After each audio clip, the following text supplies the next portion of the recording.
Madame, mademoiselle, monsieur, bien le bonsoir à toutes et à tous. Merci de nous être fidèles sur Canal Algérie, comme chaque dimanche soir pour un nouveau numéro de l'émission Canal Foot. Ce soir, nous reviendrons au sommaire de cette émission et nous reviendrons longuement, bien sûr, sur le tirage au sort de la Coupe d'Afrique des Nations 2019 qui aura lieu dans quelques mois en Égypte, c'est-à-dire le mois de juin prochain, avec la participation exceptionnelle de 24 clubs.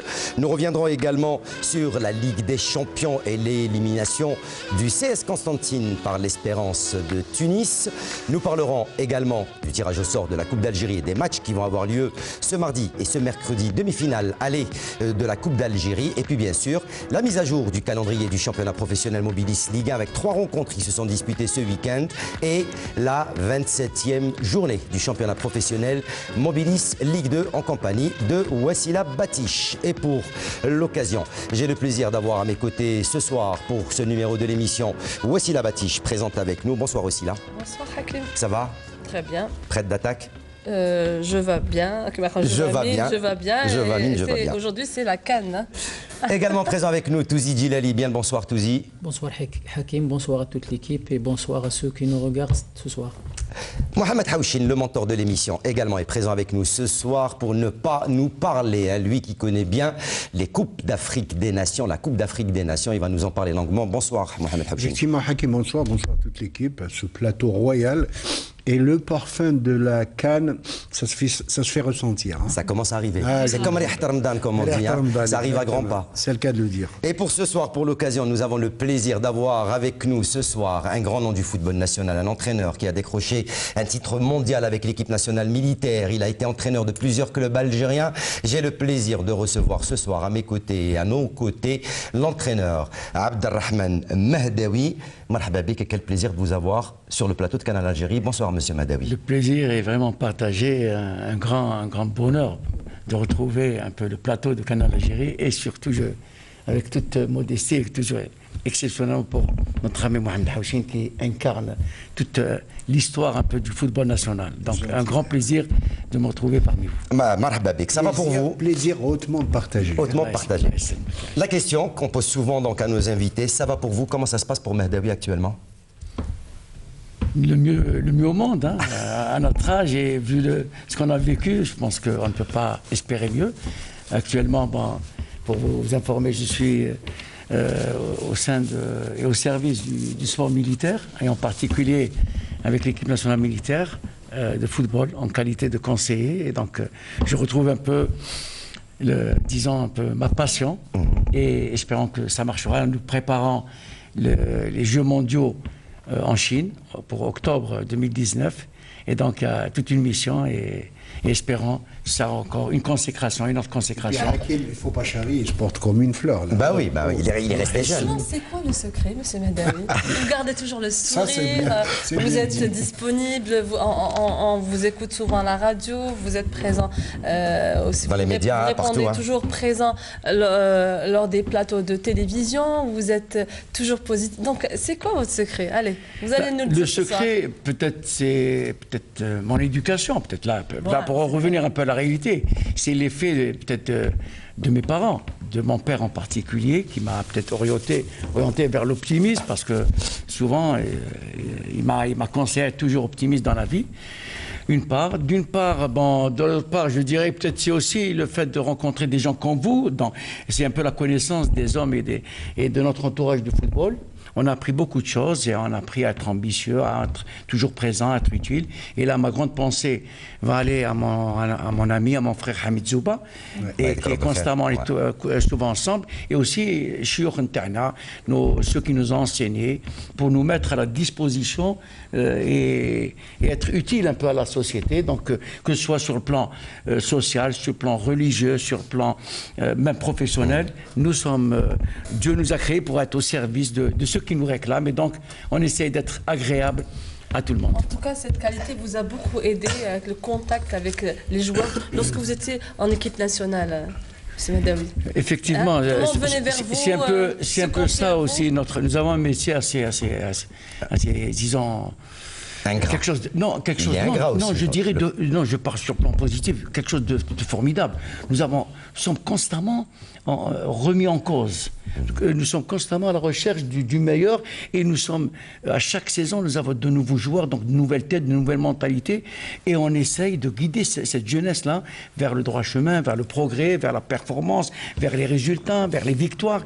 Et tout ça nous pousse à être bien sûr positif et surtout essayer d'incarner à tout cet ensemble-là, que ce soit joueurs, que ce soit dirigeants, que ce soit supporters, cette envie de vivre, de survivre et de se battre pour être les meilleurs. C'est quand même une chance inouïe que de vivre de beaux challenges chaque fois.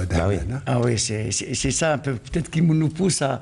Tout à l'heure, quand on s'est vu, voici là, je vous ai rappelé une situation qui remonte peut-être il y a 30 ans au stade du 20 août, quand tout jeune, elle a commencé à faire ses premiers pas de journaliste, pour la première fois, on voyait une femme journaliste sur le terrain et toute une réaction dans un stade de football. Et elle a résisté et maintenant, ça devient tout à fait normal. Je résiste encore. Bien sûr. Et une fois dans une situation un peu conflictuelle au stade de Boulourine, un match tendu, et Wassia était présente, et Hakim, donc, je n'ai rien à vous ajouter que c'est un mouvement sans arrêt de remise en cause. Et pourquoi pas, je pense au même titre que les journalistes, on essaie d'être au service de cette société, de cette jeunesse, pour qu'elle puisse s'épanouir et pourquoi pas nous donner des satisfactions. Donc, alors, le sourire est une qualité indispensable pour quelqu'un qui a affaire à une jeunesse, à des jeunes. Et voilà. Alors, avec le sourire, si c'est possible, vous nous répondez aux deux questions que je vais vous poser. Comment est-ce que vous voyez actuellement, puisque vous êtes avec du recul, le football national d'un côté et de deux, les objectifs de l'équipe nationale militaire, peut-être un troisième challenge, un troisième titre mondial pour notre équipe nationale militaire de football, éventuellement. Bien, bon, concernant le football national, je dirais que peut-être on est arrivé à une situation, je dis, en pleine mutation. Il y a un changement radical de mentalité, un changement radical de comportement, un changement aussi sur le plan de la gestion d'une façon générale. Et il y a de nouvelles données qui, par le passé, n'y existaient pas. Et maintenant, il y a plus le côté, business prend de l'ampleur. Et effectivement, ça a changé. Nous devons peut-être revoir toute cette politique de gestion et de formation du football pour qu'on puisse être aussi performant et rivaliser avec ce qui se passe à l'étranger. Maintenant, c'est une question de remise en cause, de travail et pourquoi pas de tracer, je crois une feuille de route bien précise. Et là, il faut partir de la base vers l'élite et c'est pas facile, ça demande beaucoup de temps. Maintenant, concernant notre équipe nationale militaire, nous sommes en pleine préparation pour construire une équipe. On va essayer également d'être performant pour rééditer un peu l'exploit qu'on a fait à Rio en 2011, en Corée en 2015 et pourquoi pas en 2019 en Chine. En Chine, c'est tout le mal qu'on vous souhaite. Inch'Allah. Vous avez... Inch'Allah. Et ce qui nous ambitionne à réaliser cet objectif-là. Alors, M. Madawi a parlé d'une feuille de route. Nous aussi, nous avons une feuille de route à respecter. Et vous êtes un habitué de notre émission Canal Foot, on le sait, tous les dimanches soirs, vous êtes branché sur Canal Algérie pour suivre notre émission. M. Madawi, on vous invite ce soir à suivre avec nous notre rubrique incontournable. Allez les Verts, ce sera juste après le jingle pour parler ce soir des Verts, mais surtout aussi sur ce tirage au sort que tout le monde a suivi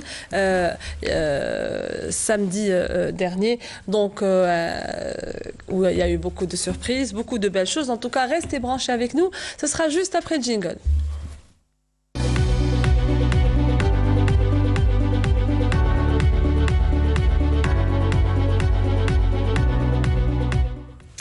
Alors, ce tirage au sort pour cette édition qui s'est déroulée dans un endroit magnifique, même historique, féerique, en plein pyramide. Sous les pyramides. Sous les pyramides, voilà. Donc, on a eu droit à de très, très belles images. C'était pratiquement le rêve. C'est une fierté pour le football africain. C'était l'occasion de retrouver plusieurs emblèmes et figures du football africain. Hakim. On a a vu pratiquement des images sur toutes les éditions, mais je pense qu'on n'a pas eu l'occasion de voir l'édition qui s'est déroulée en Algérie en 90. Oui, personnellement, je pense qu'on n'a pas vu cette image-là. On espère la voir, pourquoi pas, au Caire cette année. Donc, je reviens vers vous, Hakim, après cette belle soirée qui était un petit peu... Il y avait un peu de tout ce soir-là. On va parler de ce tirage au sort où l'Algérie se trouve au groupe C, donc auprès du Sénégal, du Kenya et de la Tanzanie ce soir avec notre spécialiste maison, M. Mohamed Haouchine, et aussi un grand monsieur qui connaît très bien aussi le football africain, M. Mahdaoui, et notre consultant Fouzi Djilali. Moi, je commencerai par vous, Mahdaoui. Un mot sur ce tirage au sort exceptionnel qui s'est fait. C'est une cérémonie vraiment grandiose avec la présence de plusieurs personnalités du monde du football africain qui étaient présents, et bien sûr mondial, qui étaient présents lors de cette cérémonie. Tout le monde attendait son tirage, tout le monde attendait son équipe. Comment est-ce que vous avez vécu ce tirage au sort qui a eu lieu ce week-end ? Bon, donc, disons, effectivement, j'ai suivi un peu tout le déroulement de cette cérémonie, une cérémonie grandiose, effectivement, aussi là. C'est quelque chose de fabuleux, ce qu'on a vu, et toute l'importance qu'on a donnée à cette CAN, de par sa présentation, et la cérémonie d'ouverture a été de haut niveau. Donc, ça nous pousse, ça nous incite également à bien réfléchir si jamais nous aurons l'occasion d'organiser une Coupe d'Afrique. Oui. On a les Jeux Méditerranéens en 2021. Très bien. Donc, mais ça nous incite à être beaucoup au top. Aussi, et donc, une cérémonie grandiose. Maintenant, concernant le tirage au sort, je dirais que, en tant qu'Algérien, on s'attendait déjà à cette formule-là, vu que avec les différents chapeaux qu'ils ont avec les différents groupes, donc on savait qu'on a au maximum, c'est-à-dire on allait avoir peut-être 2 adversaires, mais on a évité le 3e adversaire, comme ça a été le cas pour le Maroc, pour le groupe D, où ils sont tombés sur quand même deux grandes cylindrées. C'est le groupe de la mort. Je ne suis pas d'accord quand vous dites contre notre groupe, je dirais que vu qu'il y a 2 qualifiés au premier tour, donc il y a une possibilité de se qualifier. Certes, le Sénégal reste quand même un gros calibre qu'il faudrait vraiment bien négocier, mais un tournoi de Coupe d'Afrique, ce n'est pas une question de groupe, c'est une question de préparation, et surtout sur le plan de la préparation mentale. Donc le groupe, c'est un groupe assez, je dirais, ouvert, prenable pour nous, à la mesure de l'Algérie. Nous craignons, en tant qu'équipe nationale, l'Algérie ne doit pas craindre des équipes, mais doit se préparer d'une façon très sérieuse et prendre, je dis bien, en ligne de compte le progrès qui se fait dans les pays africains et aborder la Coupe d'Afrique, cette coupe, avec beaucoup de détermination. C'est vrai que le premier match contre le Kenya va peut-être nous poser des problèmes en tant que premier match. Il faudrait quand même réaliser un bon résultat qui nous permettra d'être beaucoup plus sereins les 2 matchs qui restent. Mohamed Haouchine, on en parlait tout à l'heure, sur un plan statistique, on sait que l'Algérie a déjà affronté le Sénégal à 21 reprises, le Kenya à 7 reprises, la Tanzanie à 9 reprises. Ce ne sont pas des équipes inconnues pour l'Algérie, ce sont des équipes qu'on connaît, qu'on a eu l'occasion de battre à plusieurs reprises de par le passé. Comment est-ce que vous voyez la participation algérienne pour cette édition et dans ce groupe C ? Oui, entièrement d'accord.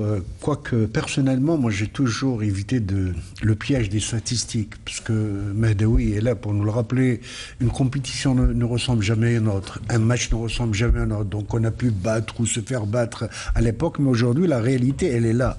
Nous avons un groupe où il y a 2 équipes, il faut le dire, qui peuvent se distinguer, à savoir le Sénégal, qui est leader, le favori numéro 1 du groupe, il faut le dire. Une équipe qui a une grande équipe. Vous avez Koulibaly, qui est le défenseur axial de Napoli, l'un des meilleurs défenseurs en Europe actuellement. Je parlais de Mané, qui n'est plus à présenter à Liverpool. C'est tout cela, en tout cas, des joueurs qui jouent à Bordeaux, au Stade Rennais. Le Sénégal a toujours été une pépinière du football français, ça on le sait depuis des années. Maintenant, je voudrais dire que Il faut rappeler que pour cette édition, il y aura 24 équipes pour la première fois. C'est exceptionnel. Ça veut dire quoi? Ça veut dire qu'au deuxième tour, il ne restera que 16 équipes et que 8 vont passer. C'est ce qu'on appelle un tour de décantation, c'est-à-dire que des petits pays qui ont eu la chance d'être qualifiés, bon, et qui pour la plupart, malheureusement, risquent d'être balayés au premier tour. Et les choses sérieuses vont commencer au deuxième tour. Dahman me disait tout à l'heure, au deuxième tour, ça va être balèze. Effectivement, ça va être balèze. Le Sénégal est au-dessus, l'Algérie en tant qu'outsider, la Tanzanie un peu moins, bien évidemment, en 4e position, mais le Kenya, il reste imprévisible. Il faut rappeler que cette équipe nous a éliminés en Coupe du Monde en 98. 3 buts à 1 Nairobi, il faut le faire. Cette année, ils ont battu le Ghana en tour dans les poules. Et au match retour, 1-0, je me rappelle de ce penalty qu'avait raté à l'époque Dziri Bilal. 2-0, n'aurait pu le qualifier. Malheureusement, ça a coûté le limogeage de notre ami Ali Fergani à l'époque par le ministre Mouldi Aissaoui. À l'époque, il faut dire que en Coupe d'Afrique, on dit en français, pour ménager loin, il faut, pour voyager loin, il faut savoir ménager sa monture. La monture. Tout à l'heure, je disais à Dahman, et j'aurais terminé, je me rappelle cette malheureuse Coupe d'Afrique des Nations où Dahman avait préparé un bon groupe à l'époque, c'était en 98 au Burkina Faso, à Ouagadougou. Il s'est qualifié admirablement bien, je me rappelle. Et puis, vous savez, on est tombé lamentablement sur le premier match contre la Guinée. Un but, une balle placée, un coup franc anodin, un but de Titi Camara, le Marseillais. On perdit le premier match 1-0. Ça va être le même scénario contre le Kenya. Donc il va falloir faire attention, parce que vous savez très bien que lorsque vous perdez un premier match, vous perdez presque les pédales. Il me fait rappeler, Mohamed, il me fait rappeler au Burkina Faso, avec l'équipe organisatrice Burkina Faso en deuxième match, et on devait terminer troisième avec le Cameroun. Donc les chances ont été vraiment très... Et dans ce tournoi, justement, c'est très important. D'ailleurs, j'avais déclaré à la presse, j'ai dit que le premier match est déterminant. Donc c'est pour ça que, pas de calcul, il faudrait que le premier match en rende différent. Il faut gagner. Parce que le deuxième match est contre le Sénégal. Hein.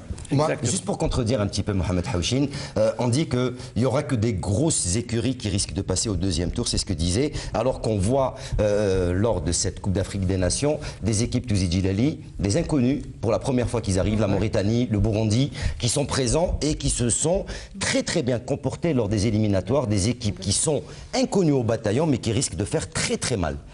Tout d'abord, je dirais que les groupes sont équilibrés et homogènes, à l'exception peut-être du groupe D. Moi, j'appellerais ça un groupe relevé sur le niveau.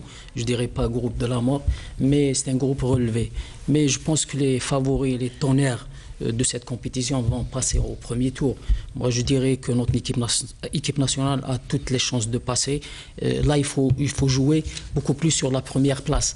Moi, je pense que l'entame de la compétition est importante.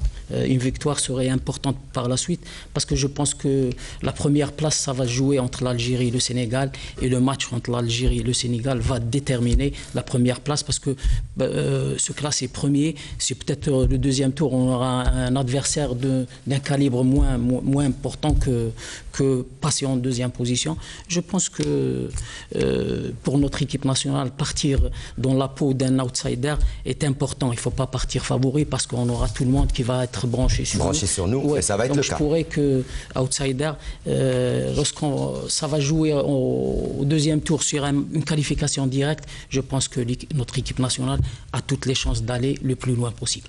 De toute façon, concernant ce point, je m'excuse, l'Algérie va être prise vraiment très au sérieux.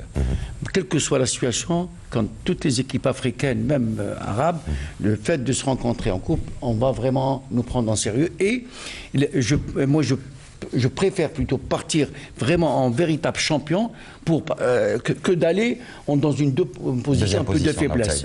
Moi, je voudrais que nos joueurs soient très ambitieux, partir directement pour faire le maximum. Et le fait de partir peut-être en deuxième position, bien se limiter à une place qualificative uniquement au quart de finale, ça risque de diminuer et de l'ambition et peut-être nous créer des problèmes, parce que effectivement, il y a des équipes qui vont créer la surprise. Les 24, je suis persuadé que cette Coupe d'Afrique en Égypte, on va retrouver du football, on va découvrir certains joueurs et il va y avoir des surprises. Et on va découvrir des équipes. Je voulais dire une chose, et peut-être avoir l'avis de notre ami Abdelrahman Madawi. En Égypte, l'Algérie ne sera pas dans un pays conquis. Il faut qu'on se le dise. pays frère, etc., je suis d'accord. Mais là, sur ce plan, on va trouver de l'adversité. Vous savez, vous connaissez la rivalité, et j'en m'en remettrai à cette fameuse cérémonie qui était très très belle. Mais comme tous des millions d'Algériens, j'ai été outré que dans toute la rétrospective, ils ont passé toutes les éditions de Cannes, sauf celle de 90 en Algérie. Ne me dites pas que c'était imprévu. Non. Il semblerait que même l'édition de la Tunisie n'a pas été aussi diffusée. Voilà. Et là, peut-être, comme nous connaissons nos amis égyptiens, la guerre psychologique a déjà commencé. Mais c'est une bonne chose pour nos Algériens. Ils doivent tenir compte de cet aspect pour être motivés. Exactement. Alors, tout se jouera. Tout en rappelant que donc, dans le premier tour, il y a 6 groupes. Donc les 2 premiers qualifiés, il y aura 12. Et les 4 meilleurs troisièmes vont être qualifiés. Ils vont être repêchés. Le deuxième tour, c'est-à-dire les quarts de finale. En tout cas, avant d'aller voir ce sujet préparé par notre collègue Adel Bourmes concernant, il a fait le point sur le groupe C qui regroupe l'Algérie, le Kenya, la Tanzanie. Avant de suivre ce sujet, Hakim, est-ce qu'aujourd'hui, la Côte d'Ivoire, c'est la même équipe qui a joué la précédente Coupe d'Afrique? Je ne sais pas. Est-ce que c'est la même équipe de l'Afrique du Sud? Donc, quand vous dites un petit peu ce groupe est quand même assez difficile, moi, je dirais peut-être que les données ont beaucoup changé durant ces dernières années. Le football africain a beaucoup évolué, tout en sachant que les meilleurs joueurs seront présents. Pratiquement, ils évoluent tous en Europe. Et sans oublier, bien sûr, les joueurs algériens, quand même, c'est des stars, il ne faut pas oublier. Le plus important, Hakim, donc, c'est notre sélection partira en Égypte avec moins de pression. Et je pense que c'est une chance, peut-être, pour avoir moins de pression, moins de je ne sais pas s'il y a un autre synonyme qu'on puisse dire. Moins d'adversité. Tout à fait. Merci, Monsieur Touzi. Mais en tout cas, le staff technique et le sélectionneur, j'en suis sûre, essaiera de présenter la meilleure sélection possible. Alors là, on va regarder tout de suite et suivre avec vous ce sujet réalisé par Adel Bourmes. Allez, on le suit ensemble. Algérie-Sénégal sera incontestablement une des affiches du premier tour de la Coupe d'Afrique des Nations. En tout cas, c'est ce qui ressort du tirage au sort effectué au Caire et qui a vu l'Algérie hériter d'un 3e groupe abordable avec la présence du Kenya et de la Tanzanie. Pour les puristes, les Lions de la Teranga seront un vrai casse-tête pour les poulains de Djamel Belmadi qui seront appelés à sortir le grand jeu pour s'adjuger la tête du groupe C. Une mission pas de tout repos, puisqu'au dernier classement de la FIFA, le Sénégal est classé 23e sur le plan mondial et premier sur le plan africain. Les Verts devront défier pour la 3e fois de suite. Les Sénégalais devront être a priori à la portée des Algériens, même si la vigilance doit être de mise dans ce genre de compétition. Son 8e au classement FIFA, le Kenya, dont il s'agit de la 6e participation à la CAN, sera le premier adversaire de l'Algérie le 23 juin au stade de la défense aérienne du Caire. Alors que la Tanzanie, 131e au classement FIFA, effectue son grand retour à la CAN 39 ans après sa première participation en 1980 au Nigeria. Le Sénégal est l'équipe, le favori, parce que le Sénégal est premier en Afrique. Le Sénégal a fait un parcours extraordinaire, mais maintenant on joue contre une institution aussi. On va jouer contre une institution du football, l'Algérie. Les Kenyans, je les ai vus jouer, c'est une équipe qui lâche rien. La Tanzanie, l'outsider. Le tirage au sort a donné lieu à une autre belle affiche lors du premier tour de la compétition avec cette empoignade entre nos voisins marocains et la Côte d'Ivoire dans le groupe de la mort, composé également de l'Afrique du Sud et de la Namibie. Au moment où les Aigles de Carthage ont hérité du Mali, de la Mauritanie et de l'Angola. L'Égypte, pays organisateur et vice-champion d'Afrique, évoluera sur du velours en héritant de la République démocratique du Congo, de l'Ouganda et du Zimbabwe. Les Pharaons, tenant du trophée le Cameroun, sera également âprement disputé en présence du Ghana, du Bénin et de la Guinée-Bissau. Les groupes sont il y a une réputation assez distincte. On voit que les équipes hiérarchiquement les plus fortes restent favorites de leur groupe. Après, c'est les matchs, il faut toujours les disputer. Il y a des équipes outsiders qui vont vouloir évidemment démontrer qu'ils ont tout à gagner dans cette compétition. Je suis sûr que tous les groupes, il y aura une lutte acharnée pour se qualifier, comme toujours, c'est comme ça. Et puis concernant notre groupe, on a l'habitude de rencontrer la Côte d'Ivoire. Ça nous a plutôt porté chance jusqu'à présent. J'espère que ça va continuer.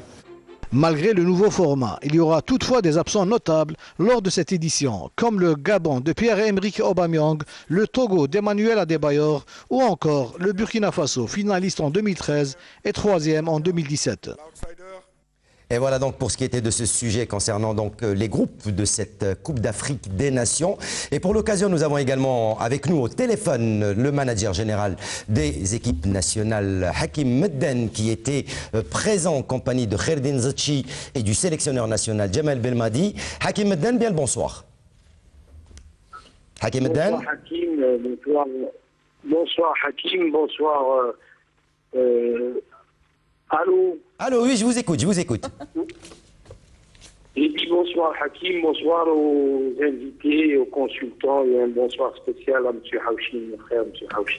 Alors, Hakim Medden, première question. Comment est-ce que vous avez vécu ce tirage au sort en compagnie du président de la Fédération algérienne de football, Khaireddine Zetchi, et du sélectionneur national, Djemal Belmadi?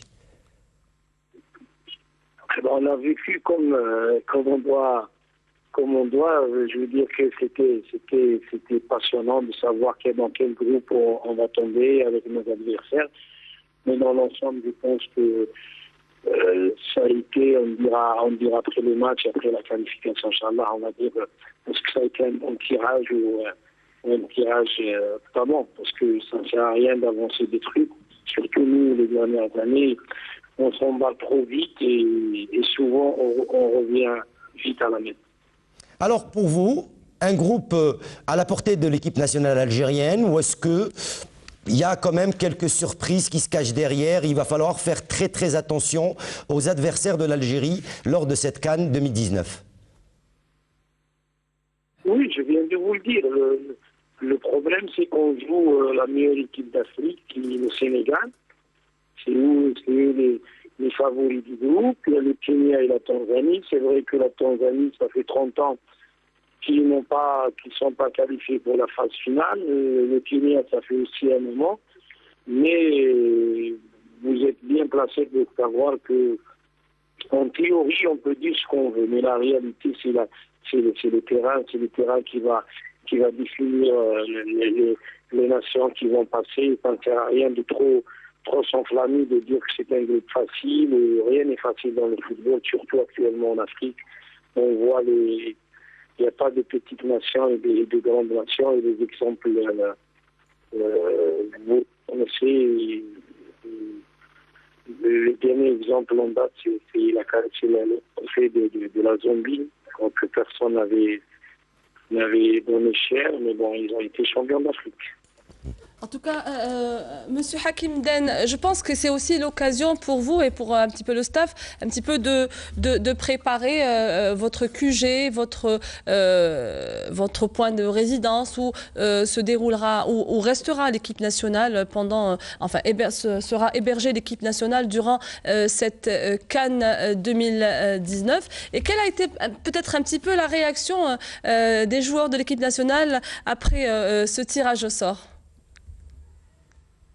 Non, par rapport à l'hébergement, bon, malheureusement, il y a eu beaucoup de polémiques cette fois-ci. Beaucoup plus chez nous qu'ailleurs, mais je peux dire que cette année, cette fois-ci, la Confédération africaine. Vous-même, pour que la sélection nationale sera dans de très très bonnes conditions pour cette aventure africaine. Et je pense que juste à côté de moi, il y a votre ami de longue date, Mohamed Haouchine, et il voudrait aussi vous poser peut-être une petite question avant de clore le dossier de l'équipe nationale. Oui, bonsoir Hakim.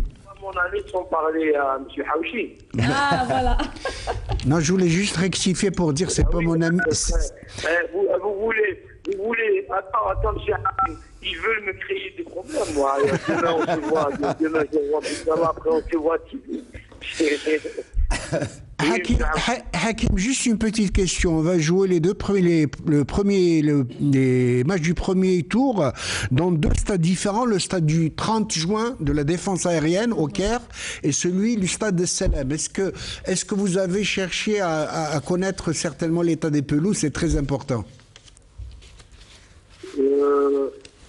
Oui, M. Haouchi, moi j'ai visité tous les terrains et le terrain d'entraînement. Je pense que le terrain de 32 juin, c'est l'un des meilleurs aussi pelouses.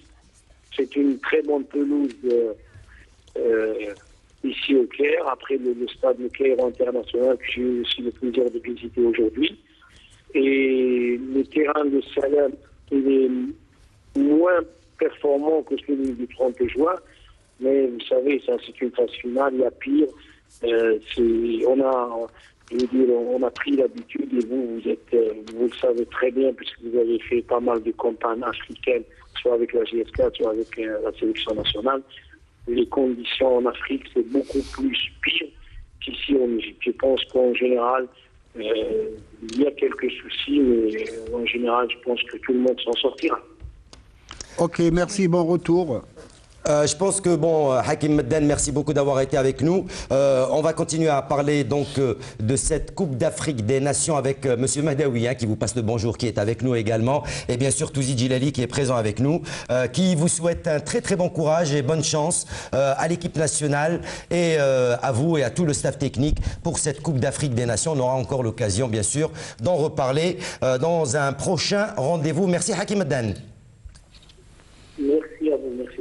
À très bientôt, Monsieur Hakim Medden. Messieurs, voilà, Hakim Medden vient de faire un point complet donc sur à peu près ce tirage au sort. Le groupe reste, il a parlé également, on sait que l'Égypte a beaucoup d'infrastructures, a beaucoup de stades. On va voir quelques images des stades que nous ont présentés qui seront donc présents pour cette Coupe d'Afrique des Nations. L'Égypte qui a toujours eu l'occasion, c'est sa 5e, je pense, Coupe d'Afrique qu'elle organise en Égypte. J'ai organisé en 2009 la Coupe du Monde junior. La Coupe du Monde junior. Donc l'Égypte qui a énormément d'infrastructures et donc pour eux, ça peut se passer que très bien. Non, là, il faut le reconnaître, sur le plan infrastructure, que l'Égypte a montré surtout plusieurs occasions qu'elle a et les capacités et les moyens d'organiser à un haut niveau un séjour de délégation. Et donc, si l'Égypte c'était peut-être le seul pays qui était capable de prendre la Coupe parce qu'elle était au départ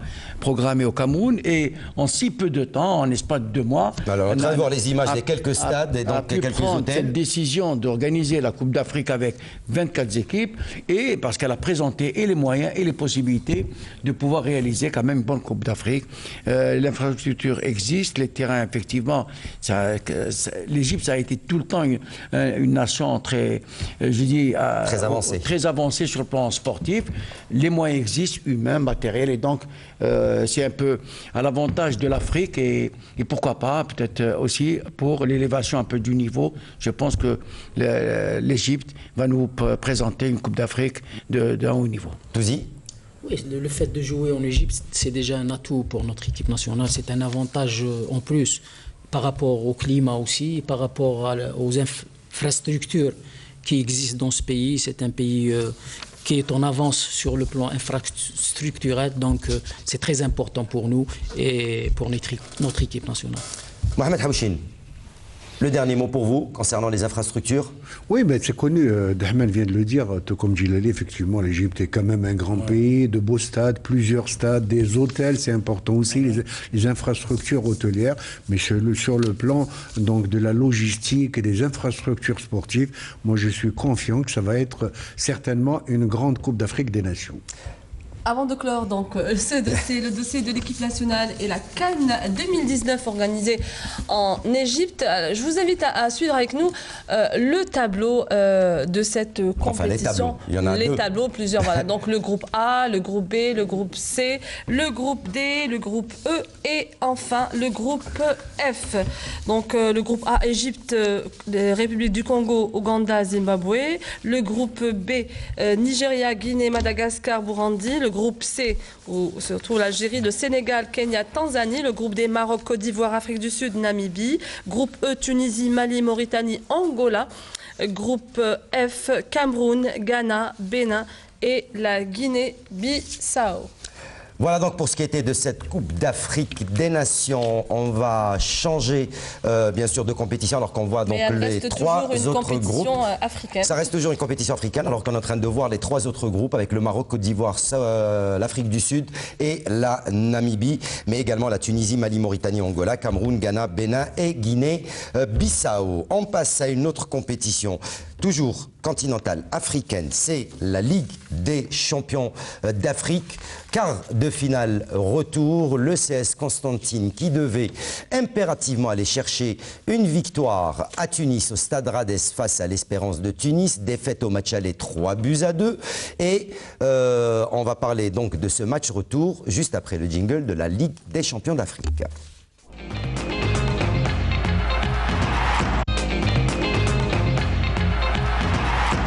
Et comme toujours, je commence par notre invité du jour, Abdelrahman Mehdaoui, le CS Constantine, qui a fait honneur au football national, même s'il n'a pas pu continuer son aventure africaine, sorti par le détenteur du trophée, l'Espérance de Tunis. Défaite au match aller 3-2, défaite au match retour 3-1, score final 6-3 en faveur de l'Espérance de Tunis, qui va continuer son petit bonhomme de chemin dans cette Ligue des champions africaine avec un certain Bellaili qui a fait sensation.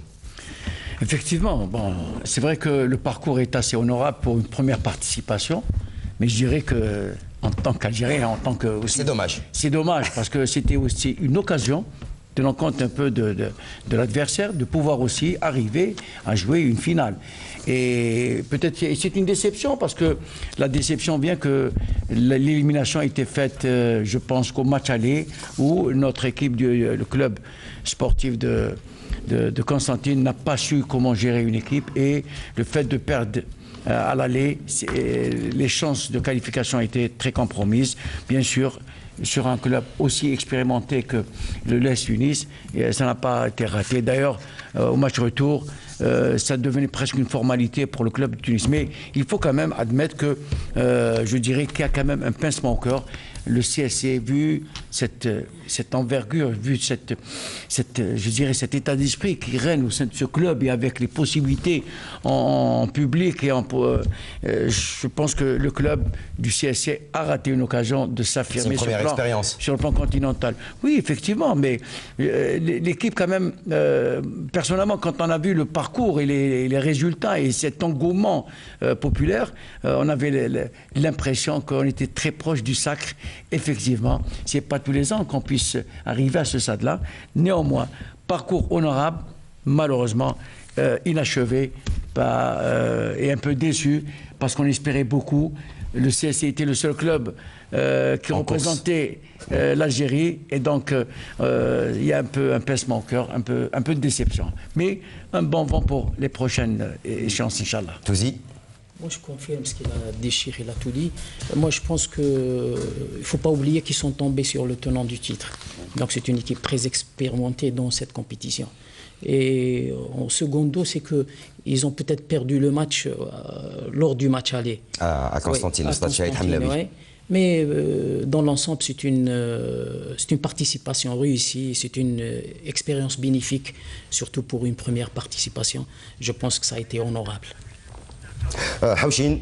Oui, moi je pense qu'il n'y a pas de regret, mais alors pas du tout de regret dans les camps constantinois dans la mesure où c'est une première, une grande première. Ils ont eu le mérite en tous les cas de passer le tour des poules, et ils accèdent en quart de finale et malheureusement ils tombent sur une grosse cylindrée, il faut l'appeler ainsi. Il ne faut pas oublier que l'Espérance de Tunis est champion d'Afrique en titre, c'est le tenant du trophée. Et je sais combien de trophées en tous les cas ils ont acquis à travers l'Afrique. Donc le CS Constantine est tombé sur plus fort, il faut le dire, mais surtout plus expérimenté.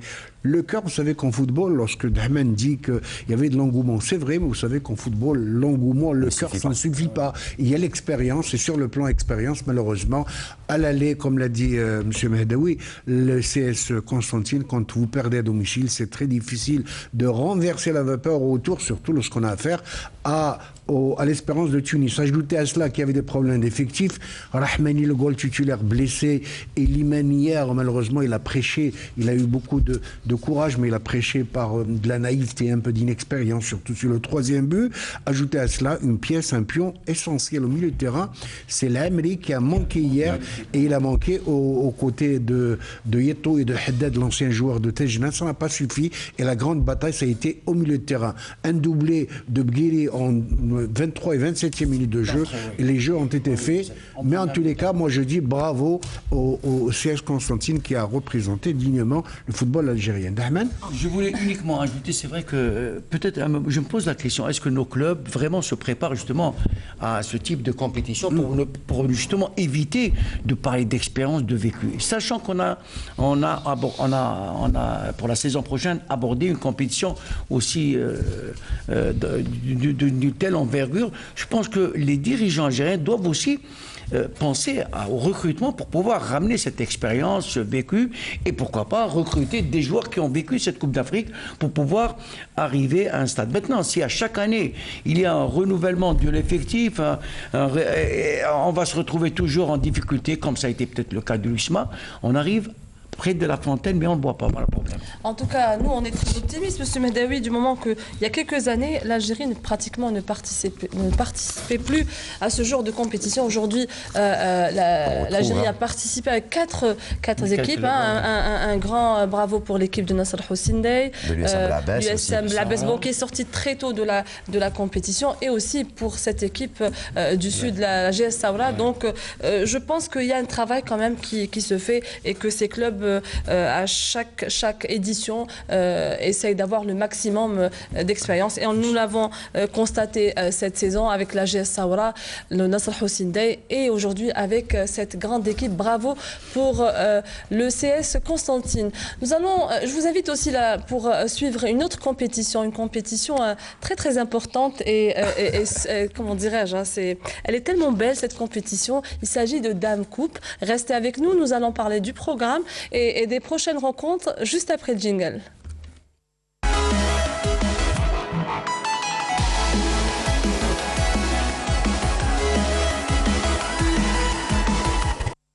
Là, nous allons vous présenter le programme des deux. Vous voulez dire quelque chose? Vous avez Dame Coupe? Alors, Dame Coupe, donc de l'édition 2019. Donc, nous allons parler tout d'abord des matchs aller et retour avec les affiches suivantes. L'entente de Sétif GSM Béjaïa, CS Constantine, et avec le CRB Belouizdad. Donc, l'entente de Sétif recevra la GSM Béjaïa mardi prochain, donc 48 heures. Donc voilà, le mardi prochain, après-demain. Alors que le match, vous allez commenter un match, vous serez quelque part, on verra. On va attendre. En tout cas, Canal Algérie vous assure la retransmission de ces... Il y aura les matchs en direct sur Canal, en tout cas, c'est ce qui est sûr. Alors, en tout cas, sur toutes nos chaînes. Donc, vous serez gâtés pour suivre ces rencontres. Alors que le match retour est prévu le 23 avril à Béjaïa. De son côté, donc le CS Constantine recevra le CRB Belouizdad donc le 16 avril. Avant le 17. Le 17, c'est mercredi. Oui, ils avaient demandé, justement, un report de la rencontre, c'est le 17. Voilà, Alama avait demandé une journée pour que un petit peu ces joueurs se reposent. Il faut le dire décalé. Ils étaient à Tunis. Il paraît que même le match retour a été décalé au 24. Voilà, donc là c'est une autre information, tout en sachant... Parce qu'il y aura une journée de championnat le 20. Je dis pour une journée, je pose la question si vraiment... Donc, ça servira à grand chose.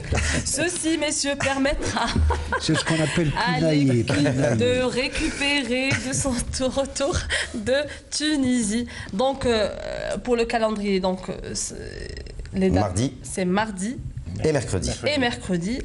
Et on parlera tout à l'heure de Ligue 1. Donc, messieurs, pour ces demi-finales, je voudrais poser une petite question à notre invité, monsieur Mehdaoui. Donc, on commence par cette rencontre en temps de Sétif, GSM Béjaïa, et les Béjaouis avaient souhaité d'affronter l'entente de Sétif. Alors, quels sont vos pronostics? Comment vous voyez cette rencontre? Sachant que la GSM Béjaïa reste un bec noir de l'entente de Entre Sétif. Béjaïa et Sétif, c'est peut-être... c'est un derby. C'est un derby. Oui, c'est une histoire peut-être très affective entre les deux clubs. Et donc, la rivalité persiste. Bon, c'est vrai que la GSMB a l'occasion de rencontrer, mais je dirais attention, ça va être difficile et très serré comme la GSMB, comme souvent entre Bougie et Sétif. Cette rivalité va nous présenter un match incertain pour les deux, et donc attention à celui qui fait des erreurs. Les côtés techniques un petit peu... Bon, théoriquement, c'est vrai que théoriquement, l'entente se présente comme étant favori à cette qualification, vu un peu sa préparation, vu ses résultats, vu sa position également entre Division 1 et Division 2. La GSMB, il y a ce côté un peu caché. Dans une coupe, ça se joue effectivement sur le plan. Ça se gagne sur le terrain, ça se gagne, mais aussi il y a beaucoup de paramètres qui interviennent, surtout le côté moral, le côté un peu mental. Et donc en football, c'est une affaire de duel. C'est à celui qui est bien préparé mentalement et physiquement qui pourra peut-être se qualifier. Moi, ça va pas être une chose facile pour l'entente de Sétif. Moi, je voulais poser la question à Mohamed Hawchin, lui qui a vécu plusieurs Coupes d'Algérie. Vous ne pensez pas que le fait est, comme c'est une première, jouée en aller-retour, ça peut fausser un petit peu les donnes? Avant, c'était un seul match. Aujourd'hui, c'est un match aller-retour. Il y a beaucoup de calculs qui se font. Il y a trop de stress, il y a beaucoup de calculs qui se font. Oui, effectivement, c'est une autre donne, que ça se joue en aller-retour. Et bien évidemment, les équipes engagées ont leur chance, bien évidemment, s'ils venaient à rater la première chance, de rétablir l'équilibre en deuxième chance. Mais je pense que ce sont deux demi-finales tout simplement inédites. Pourquoi? Deux spécialistes contre deux novices. Je m'explique. L'entente sétifienne est le recordman, vous savez, des trophées en Coupe d'Algérie. Le CR Louis Ded Kif. Donc l'entente sétifienne qui détient le record donc, de Coupe d'Algérie face à la GSM Béjaïa, qui évolue en deuxième division, mais qui a du cœur, qui a de l'orgueil, bien évidemment, qui n'a remporté qu'un seul trophée. C'était en 2008 contre le Wydad de Tlemcen, je le rappelle. Alors que vous avez en face le CR Louis Ded, qui lui aussi a collectionné les trophées face à une équipe du CSC qui n'a jamais disputé la moindre finale. Donc c'est un peu ce qui fait le charme de cette Coupe d'Algérie. Et je peux vous dire en tous les cas que les pronostics sont très difficiles lorsqu'on rappellera que tout récemment sur ce même plateau, notre ami Hakim Amaouche, le manager de la GSM Béjaïa, nous disait que la GSM Béjaïa n'a jamais perdu contre l'entente sétifienne. Donc ça promet. Touzi Djilali, sur ces deux affiches. Ça reste des matchs équilibrés mais imprévisibles. Surtout ça se joue en aller-retour. Il y a aussi des équipes, parmi les 4 équipes, qui ont des traditions en Coupe d'Algérie. Donc un quelconque pronostic est très difficile à faire. Allez, on change de compétition, on revient chez nous, au pays. On était déjà avec la Coupe d'Algérie, mais cette fois-ci, on revient au championnat d'Algérie. Vous le savez, la semaine qui vient de s'écouler, c'était repos pour tous les clubs. Et ça va être repos jusqu'au 20 de ce mois d'avril. Il y a eu la mise à jour du calendrier du championnat professionnel Mobilis Ligue 1. On voit tout ça juste après le jingle.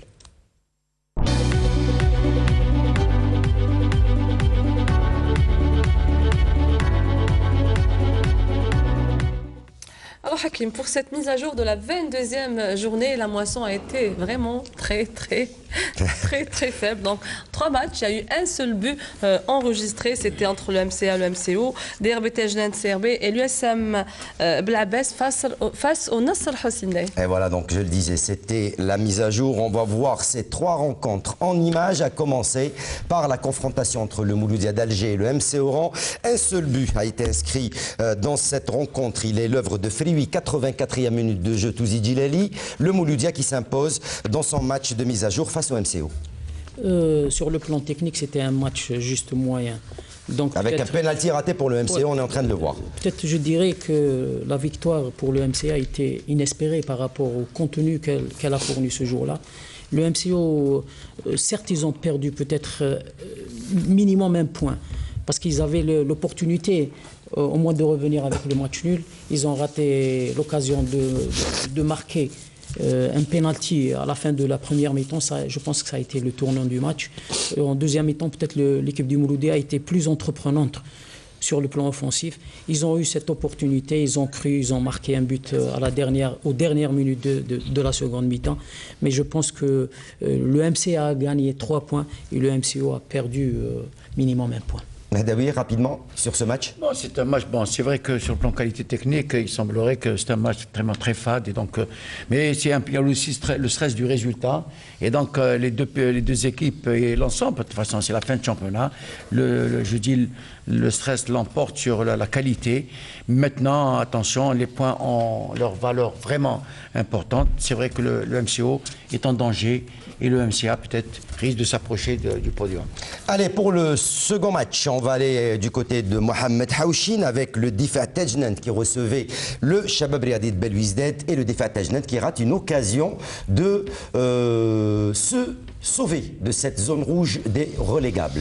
0-0 entre le Difa Tajnant et le Shabab Riadi de Belouizdad. Oui, effectivement, c'était un match pour les mal classés. On dit généralement un match à 6 points. Finalement, il n'a donné lieu qu'à 1 point chacun. Et pourtant, les deux équipes ont tout essayé. Cette coriace formation de Tajnant, pratiquement imbattable à domicile, mais aussi cette belle formation du CR Belouizdad qui revient, qui renaît depuis le début de la phase retour, en tous les cas, un retour tout simplement tonitruant, tout à l'honneur des Belouizdadi. Malheureusement, 0-0 qui n'arrange pas les deux équipes, peut-être un peu plus le CR Belouizdad, mais en tous les cas, ce fut un match très disputé, mais score blanc 0-0. Encore un autre score blanc, Touzi Djilali, c'est la rencontre qui a opposé l'USM Belabès qui broie encore son pain noir, hein, qui va tout droit vers la relégation. L'USM Belabès tenu en échec à domicile par le Nasr Al-Hussein Dey. Écoutez, c'est une bonne opportunité à cette équipe de l'USMBA d'empocher les 3 points pour essayer de sortir de la zone rouge, de la zone des relégables. Je pense qu'en face, il y avait une équipe très coriace, une équipe qui est sur une dynamique de bons résultats. Donc je pense que le Nehda a ramené un point mérité. L'USM Belabès, je pense qu'ils sont loin d'être sauvés. Et la Ligue 2 leur tend les bras. À bras ouverts. Mehdaoui, sur ces deux autres matchs, l'USM Belabès, Nasr Hussein Dey, DRB Tajnant, Shabab Riadi de Belouizdad. Non, ce qui est intéressant, c'est que maintenant, tout le monde joue le jeu. Ça, c'est important. Et personne ne lâche rien. Et chaque point a son pesant d'or. Donc, tout le monde essaye de se rapprocher. Le net peut espérer d'être très près du podium, comme Belabès. Il leur reste 2 matchs en retard. 2 matchs en moins, donc face à l'AS Nila et au Paradou Athletic Club. Et c'est un peu le malheur un peu de Belabès qui a rencontré une équipe très solide, très coriace. Et Belabès, effectivement, avec ce résultat, compromet son maintien. Maintenant, les autres équipes, les autres matchs, ça va être très tendu et très difficile pour atteindre l'objectif escompté, à savoir le maintien en majorité pour les équipes, et le titre peut-être se jouera avec peut-être 2 ou 3 clubs. Et ça va être compliqué. On rappelle que l'USM Belabès lui reste un match en moins, ce sera face à la GS Saoura le 2 mai prochain pour le compte de la 24e journée, alors que le Nasr Hussein Dey lui manque 3 matchs retard, donc plutôt 2 matchs en retard face à l'AS Nila et face au Paradou Athletic Club pour le compte de la 23e et 24e journée. On va aller voir le classement, mais également le programme de la 26e journée. Ce sera pour le samedi 20 avril prochain.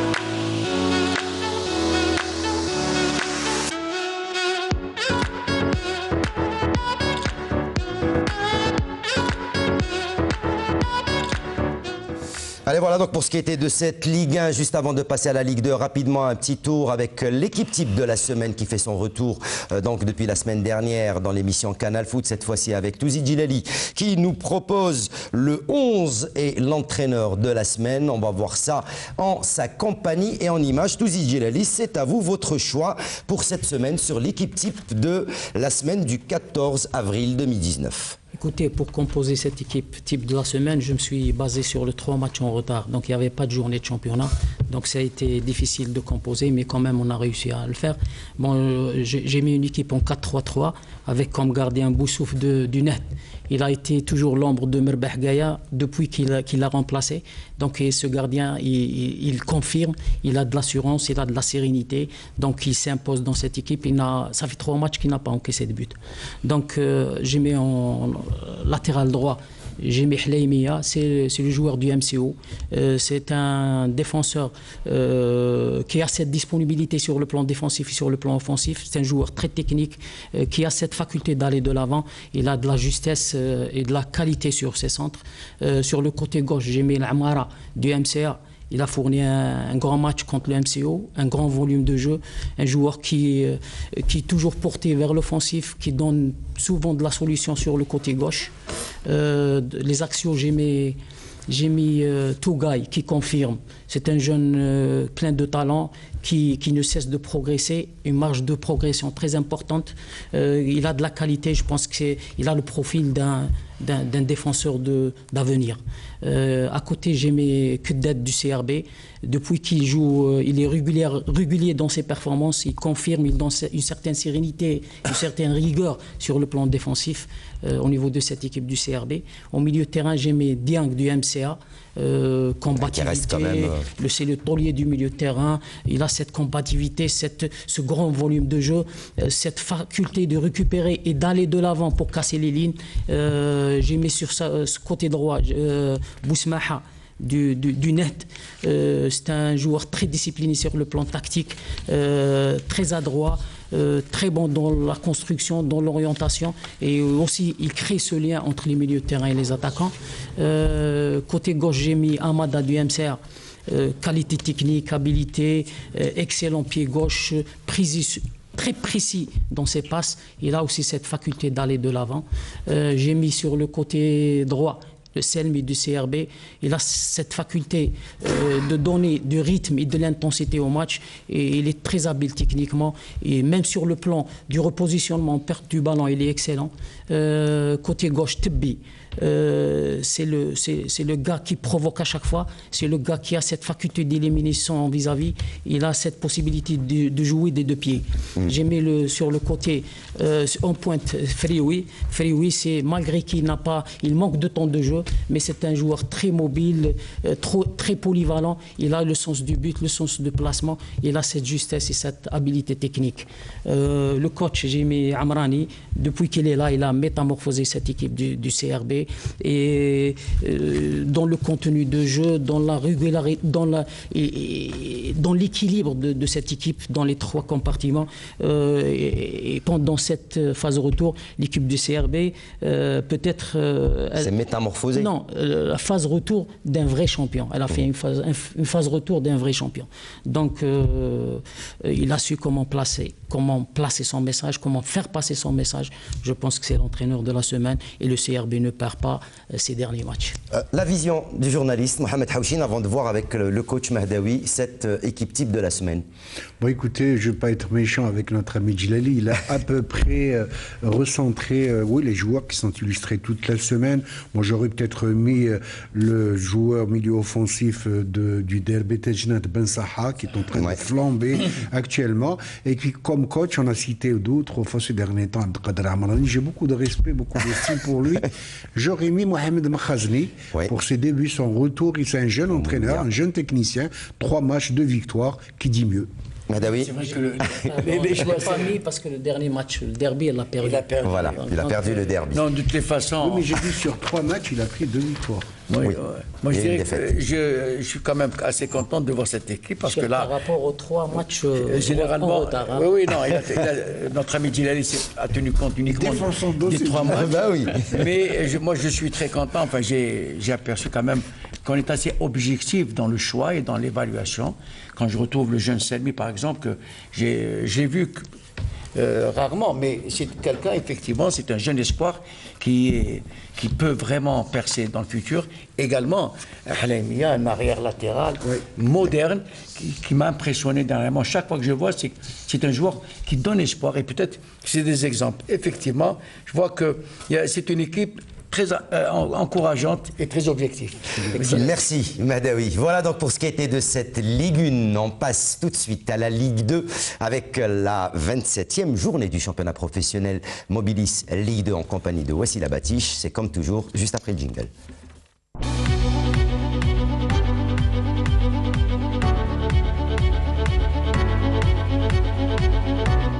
Allez, voilà donc pour cette 27e journée. Qu'est-ce qu'il y a lieu de retenir, Wassila Batiche, avant de voir vos sujets? En tout cas, beaucoup de choses. Il y a eu beaucoup de buts inscrits. Et c'est là, Souchlef et Wydad de Tlemcen. On rejoint le NC Magra en tête de la Ligue, donc en tête du classement, après son nul à domicile face au MC Saïda.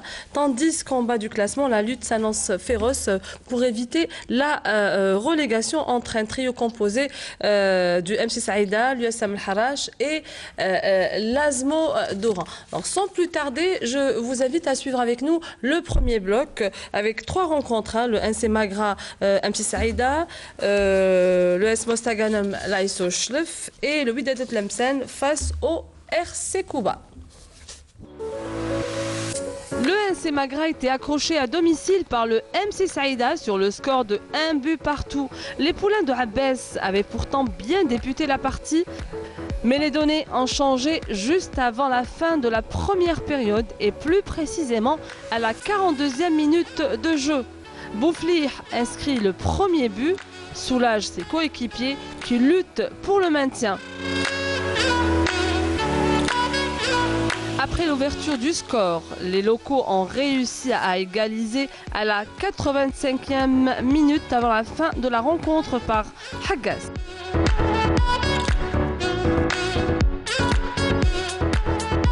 Un résultat qui n'a pas été digéré par les supporters qui ont lancé des projectiles et un envahissement sur le terrain. L'AS Shlef a réalisé une excellente opération à l'extérieur en allant battre l'US Mostaganem sur le score de 1-0. Et il aura fallu attendre la 90e minute pour départager cette rencontre. Le but a été signé par Jahel.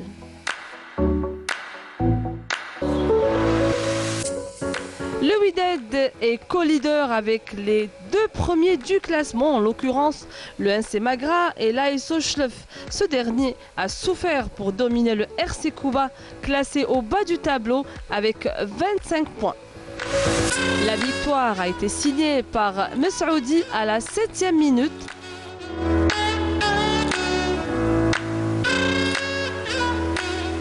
Et Boufoula a confirmé la victoire en accentuant le score à la 90e minute de jeu, 2-0 en faveur du Wydad de Tlemcen. Je reviens vers vous, Monsieur Touzi. Donc, si on peut un petit peu résumer ces 3 rencontres pour cette 27e journée de Ligue 2. Écoutez, pour le premier match de Magra Saïda, je crois que Magra est en train de perdre du terrain, est en train de se faire rejoindre par les autres équipes. Perdre des points à domicile, ça peut être fatal pour les dernières journées. Je pense qu'ils ont perdu 2 points, ils se sont fait rejoindre au classement général. Il faudra, et avec tout ce qui s'est passé à Magra, je pense qu'ils vont avoir des sanctions, ce qui va peut-être engendrer beaucoup plus de problèmes à cette équipe qui a dominer tout le championnat, mais je pense qu'elle est en train de perdre son accession lors de ces dernières journées. Pour ce qui est de Saïda, elle revient avec 1 point et ils sont en train de lutter pour leur maintien. Un bon point de prix de Magra, c'était pas facile. En ce qui concerne le match du Watt, le Watt qui confirme qu'ils ont cette opportunité de gagner les 3 points. Ils ont eu ce qu'ils voulaient. Ils maintiennent la cadence, ils sont là, ils sont sur le podium, donc ils sont bien partis pour accéder. Pour l'équipe du RCK, je pense que... les carottes sont cuites. Je pense que les carottes sont cuites. Ça sera difficile de se maintenir et de rester parmi la Ligue 2.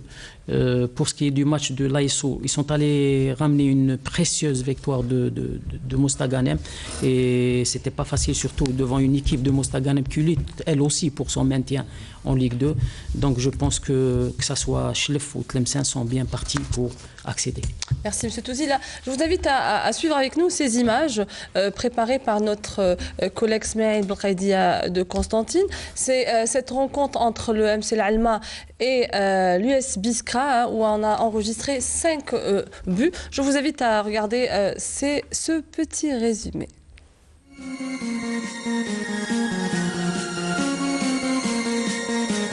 C'est l'entraîneur adjoint. Attention, et le premier but! Oh, le premier but, l'ouverture du score!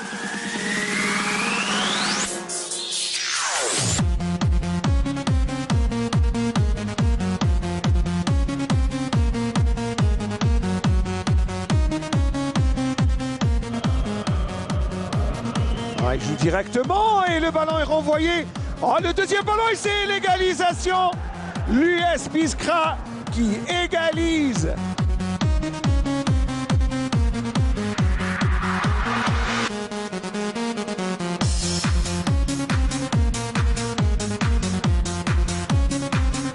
Attention, il n'y a pas de position de hors-jeu. Et le gardien Bouzler qui sort. Oh, les bois qui restent ouverts. Attention, que fait le gardien? Et le deuxième but. Le deuxième but. Farid Melouli n'a pas pu redresser le ballon. Et Benachour.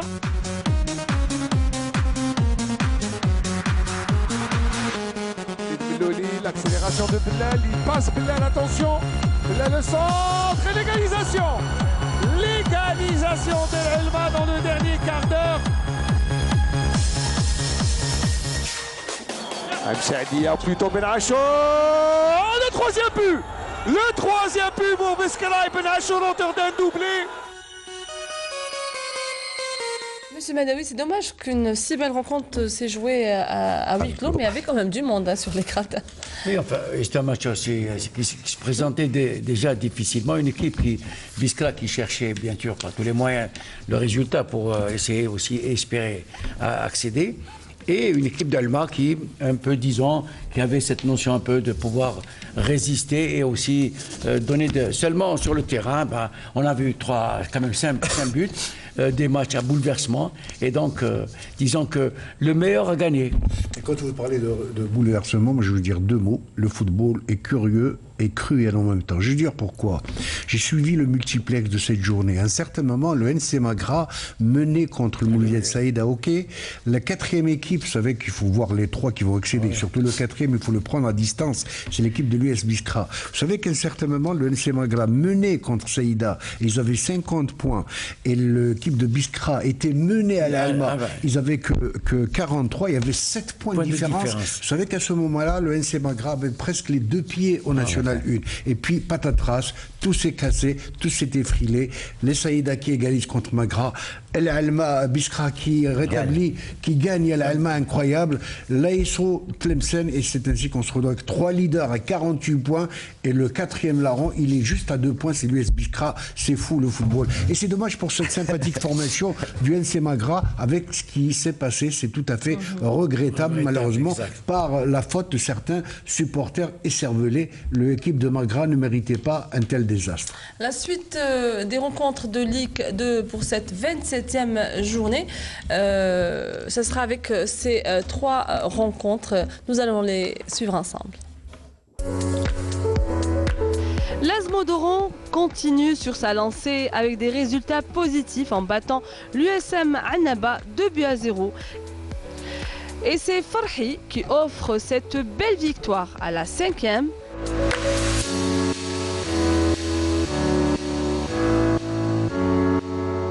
Et 23e minute de jeu de la première période.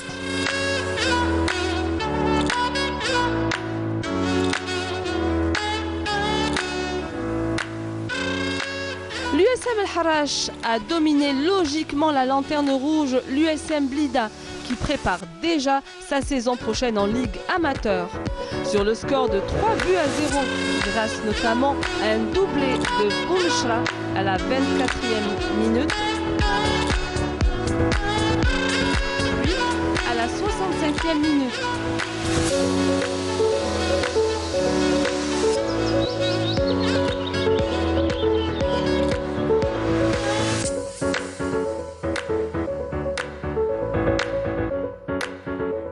Et Behri en seconde mi-temps à la 57e minute de jeu.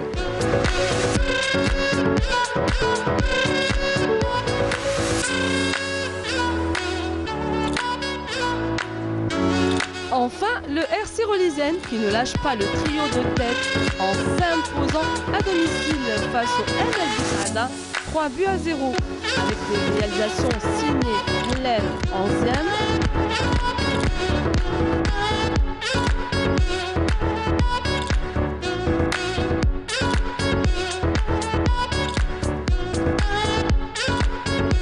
Par la suite, il faudra attendre la seconde période. Tahar qui va corser la marque à la 50e minute de jeu.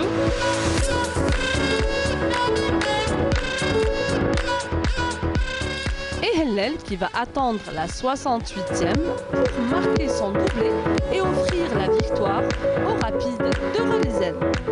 Le ML Boussaada, pour sa part, qui campe à la 7e place avec 38 points. Alors, vous l'avez dit tout à l'heure, Monsieur Haouchine, hein, donc tout se joue jusqu'à la dernière minute, puisque ML Boussaada qui a perdu 3-0 face au RC Relisen. Il restera 4 matchs, 4 journées en tous les cas, bien évidemment. Ça va se jouer très très serré, bien évidemment. Les 3 jours. On a joué la 27e. Il reste 3 journées. Il reste 9 points à prendre. Alors, vous imaginez, il y a les 3 équipes de tête, bien évidemment. À savoir Magra, Aïsochlef et Tlemcen. Biskra en 4e position. Et 5e, à la limite, il reste une petite chance au Rapide de Relisen. Ils ont intérêt à être rapides, c'est tout. Ils ont intérêt d'être rapides. Et juste pour vous rappeler le résultat de cette rencontre entre la GSM Skikda qui a réussi à inscrire 2 buts grâce à Khneb et Zlami et donc 0 pour la GSM Béjaïa. Et là tout de suite je vous invite à suivre avec nous les résultats, le classement et le programme de la prochaine journée de Ligue 2.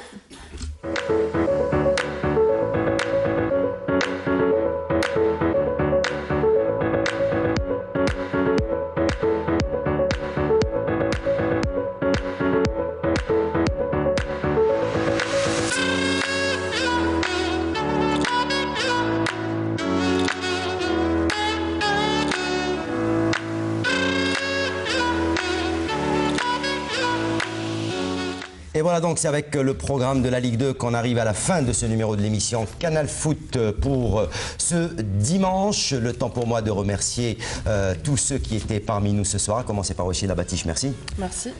Mohamed Haouchine, merci à vous. Merci, soirée très agréable. Moi, permis en tout cas de revoir mon ami, un grand ami, un grand monsieur, je tiens à le dire, un grand éducateur et toujours un gentleman, mon ami Abdrahman Medawi. Touzi Dilali, merci beaucoup. Merci Hakim, ça m'a fait plaisir d'être avec un grand monsieur du football national. Il a beaucoup de succès. Il a beaucoup de succès. Allez, le dernier mot pour le grand monsieur de l'émission, Mohamed Medawi, merci beaucoup. Abdrahman Medawi, merci beaucoup.